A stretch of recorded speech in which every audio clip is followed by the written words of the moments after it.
Assalamualaikum warahmatullahi wabarakatuh. Perkenalkan, nama saya Bagus Saucha Awia Wahrika, NIM N1D1 19053.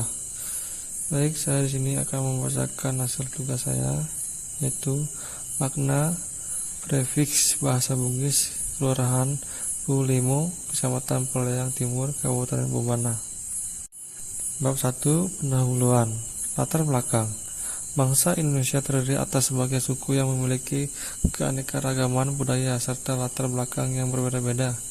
Secara umum, bahasa adalah alat untuk berinteraksi atau berkomunikasi berupa lambang bunyi yang dihasilkan alat ucap manusia untuk menyampaikan pikiran, gagasan, konsep, atau perasaan seseorang.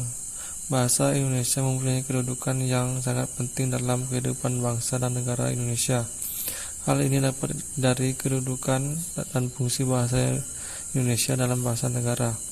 Bahasa Indonesia dalam kedudukannya sebagai bahasa nasional berfungsi: 1. Lambang kebanggaan nasional. 2. Lambang identitas nasional. 3. Alat pemersatu berbagai masyarakat yang berbeda-beda latar belakang sosial, budaya, dan bahasanya. Dan 4. Alat penghubung antar budaya dan daerah. Bahasa Indonesia dalam kedudukannya sebagai bahasa negara bekerja, bahasa resmi kenegaraan, bahasa pengantar resmi di lembaga-lembaga pendidikan, bahasa resmi di tingkat nasional untuk kepentingan perencanaan dan pelaksanaan. Rumusan masalah. Berdasarkan latar belakang yang dikemukakan di atas, maka yang menjadi masalah penelitian ini adalah bagaimanakah makna prefiks bahasa Bugis Kelurahan Pulimo, Kecamatan Peleyang Timur, Kabupaten Bombana. Tujuan penelitian. Penelitian ini bertujuan untuk mendeskripsikan makna prefiks bahasa Bugis Kelurahan Pulimo, Kecamatan Peleyang Timur, Kabupaten Bombana. Manfaat penelitian. Manfaat yang diharapkan dari hasil penelitian ini adalah sebagai berikut. Bagi masyarakat, khusus penuturan bahasa Bugis, penelitian ini diharapkan memberi manfaat dalam mendokumentasikan data bahasaan, terutama mengenai makna prefiks bahasa Bugis terhadap masyarakat Bugis. Bab 2. Kajian pustaka. Pengertian semantik. Semantik merupakan istilah teknik yang mengacu pada studi tentang makna. Istilah ini kemudian istilah baru dalam bahasa Inggris. Semantik mengasumsikan bahwa bahasa terdiri dari struktur yang menampakkan makna apa beda dihubungkan dengan objek dalam pikiran dunia manusia. Menurut Ensiklopedia Britannica berpendapat bahwa semantik merupakan studi tentang hubungan antara satu pembeda linguistik dengan mental. Di semantik merupakan bidang kajian yang sangat luas karena menunggu aspek-aspek struktur dan fungsi bahasa, sehingga dengan psikologi berdasarkan uraian di atas kita dapat menyimpulkan bahwa semantik adalah ilmu yang mempelajari makna kata dalam satu bahasa yang mencakup jenis. Pengertian makna. Istilah makna merupakan kata istilah yang dan mencengangkan. Bentuk makna yang diperhitungkan sebagai istilah karena bentuk ini memiliki konsep dalam ilmu tertentu, yakni dalam bidang linguistik. Ada 3 hal yang dijelaskan oleh para ahli dan linguis sehubungan dengan usaha menjelaskan istilah makna. Jenis makna. Makna leksikal. Menurut Marafat, makna leksikal merupakan makna yang berkaitan dengan leksikon seperti yang termuat dari dalam kamus. Makna leksikal pada dasarnya mengacu pada kata arti seperti yang dijumpai dalam leksikon kamus. Ada 3 hal yang penting yang dalam kamus. Makna gramatikal. Makna terjadi dalam struktur atau susunan unsur bahasa.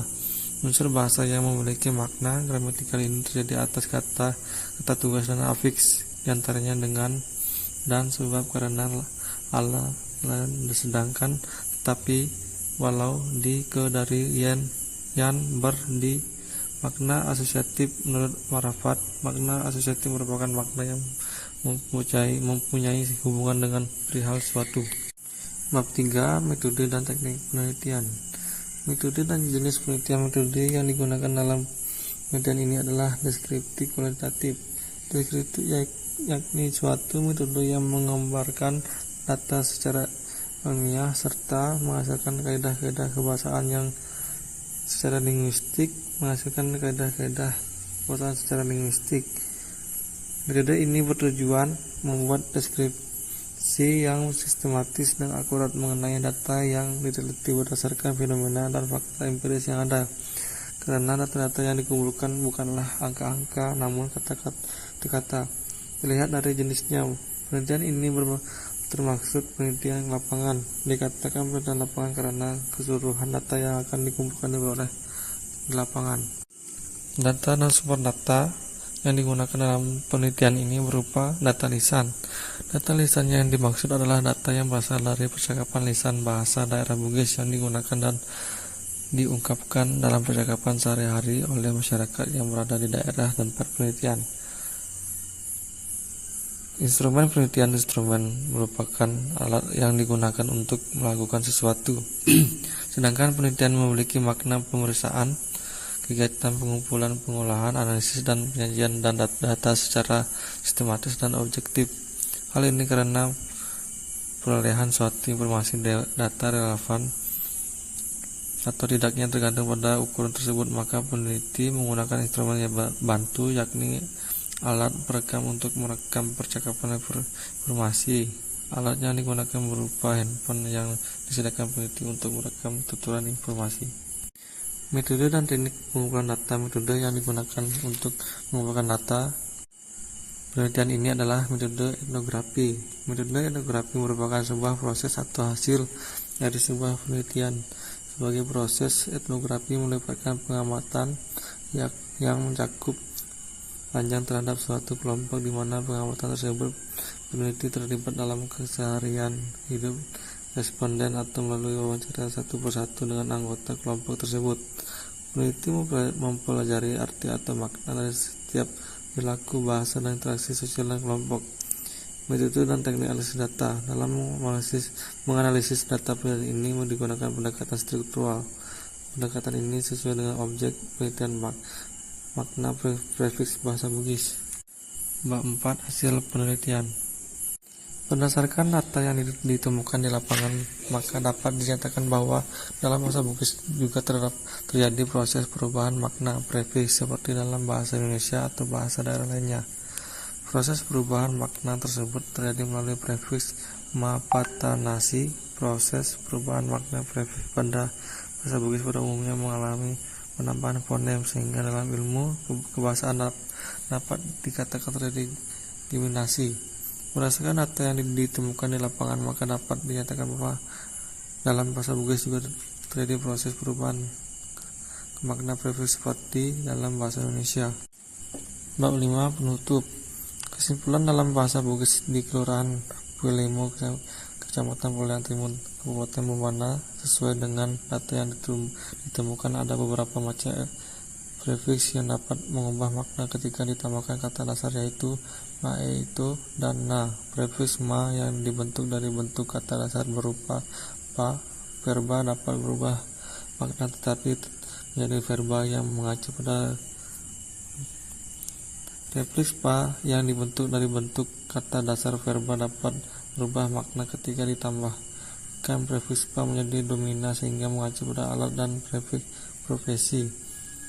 Prefiks si yang dibentuk dari bentuk kata dasar verba dapat mengubah makna ketika ditambahkan prefiks si menjadi tiga bagian, yaitu verba nomina dan numeria, sehingga mengacu pada tindakan, jumlah, dan ukuran. Prefiks menjadi tiga bagian, yaitu verba nomina dan numeria, sehingga mengacu pada tindakan, jumlah, dan ukuran.